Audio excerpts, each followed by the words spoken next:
también, no solamente en lo que es la composición misma de la novela, el mensaje y todo eso, sino el lenguaje. Sabemos que Carlos Fuentes, así como es de fuerte su temperamento, así digo yo que es también de fuerte su lectura.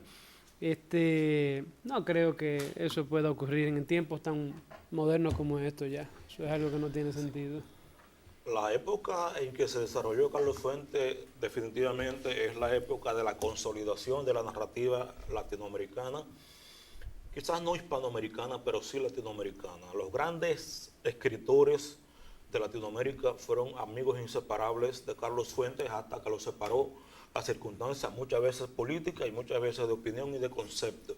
Pero entre los grandes amigos de Carlos Fuentes está Gabriel García Márquez, cuya amistad nunca ha terminado, y en el libro ese que nosotros tenemos de Valdivia, en varias ocasiones menciona a Valdivia Carlos Fuentes como fuente para hurgar sobre la vida de García Márquez, pero también el caso de José Donoso, el chileno, el caso de Arturo Uslar Pietri, que llegaron a vivir juntos en una pieza, como decimos en la República Dominicana, el caso de Guillermo Cabrera Infante, Goitisolo. de Luis Goitisolo, el español, ganador premio Cervantes hace poco, pero estaba también Julio Cortázar, Lezama Lima. Lezama Lima también, que fueron muy amigos. ya lo dijimos, Octavio Paz, estaba, bueno, Alejo Carpentier, estaba Luis Rafael Sánchez también, el de la Guaracha del Macho Camacho y la guagua aérea y, bueno, muchísimas obras. O sea, que Carlos Fuentes se ligó, a pesar de su diáspora, se ligó con lo mejor de la literatura latinoamericana y forma parte de ese gran hito mundial que es la literatura latinoamericana por lo que cuenta y cómo lo cuenta, que está considerada la mejor literatura del mundo. O sea que Carlos Fuentes, además de tener esa tradición familiar, aristocrática, si se quiere, en términos de fortuna y en términos intelectual, también supo codearse con lo más granado de la literatura latinoamericana. Fuentes hace una crítica interesante del intelectual y del escritor mexicano, que es una crítica que, a pesar de haber sido hecha en 1958, se adapta perfectamente no solo a la actualidad mexicana, sino a la actualidad latinoamericana en sentido general. Carlos Fuentes dice: el novelista de la cara de papa, inexpresiva, surgido de quién sabe qué entrañas de tierra, de qué entrañas de tierra desmoronada, como un volcán mudo, arranca el talento de la pura opacidad, y su voz monocorde enumera pueblos y rancherías, señores curas y caciques y niñas de provincia que se quedaron a vestir santos. Ahora se pavonea el autor sin libros en la 20ª edición de sus primeras 20 cuartillas. ¿Qué importa? Es un genio porque es cuate, nos cae bien, es chistoso, pero esto es lo importante en México: el intelectual burócrata, titular de toda la reticencia y buen sentido del mundo, los jóvenes poéticos socialistas que en Marx han encontrado su dada, los chambistas, los redentores de Sambor, los mecenas de cocktail, y en el que con sus breves notas dominicales crea y derrumba reputaciones, y frente a ellos los demás, los del otro bando, los seguros, los que desprecian. Nunca se enterará el intelectual mexicano del asco y desprecio con que es visto por la gente Popov.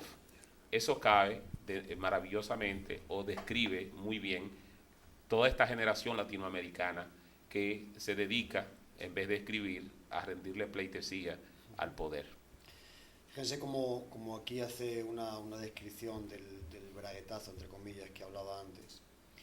Dice: ¿por qué me casé con ella? Si tú en sé y si tú en me. Yo empezaba mi carrera, era un pasante de Derecho, aún me faltaba presentar la tesis, recibir un título. Yo no era, estrictamente hablando, nadie. Ella, en cambio, la veía retratada en la prensa todos los días. Era la reina de la primavera, paseaba a lo largo de la Reforma en un coche alegórico, ante la indiferencia, es cierto, de los peatones. Era la princesa del carnaval de Mazatlán, antes de pasar al princesado de Gemelo de Veracruz. Era la madrina de la cervecería de Zozomoc, en beneficio de los asilos de ancianos. Inauguraba tiendas, cines, carreteras, spas, iglesias, cantinas, y no porque fuera la más bonita. Priscila Holguín era apenas lo que se llama bonitilla. Su carita redonda era redimida por el brillo de los ojillos inocentes, la limpieza colgática de la dentadura, los hoyuelos de las mejillas, su ricito Shirley Tempe, la diminuta nariz que no reclamaba urgencias quirúrgicas. Era lo que entre nosotros se llama una monada.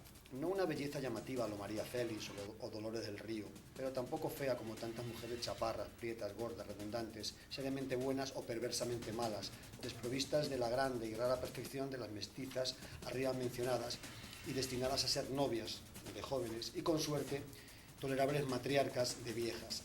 Las canas ennoblecen, señores. Priscila Holguín representaba así el justo medio. De fea no tenía nada, de belleza poco. Era lo que se llama agraciada. Su aspecto no ofendía a feas ni rivalizaba con las hermosas. Era, pues, por así decirlo, la novia ideal. A nadie amenazaba y esta ausencia de peligro la hacía más atractiva que las devoradoras fatales o los tamales sin chile. Tienen un ejemplo de la literatura de Carlos Fuentes. Yo creo que con esto podemos concluir, Omar. Sí, señores, muchísimas gracias por estar con nosotros como siempre. Hoy ha sido un programa especial dedicado a ese gran astro de la literatura mundial que se llama Carlos Fuentes. Bye bye.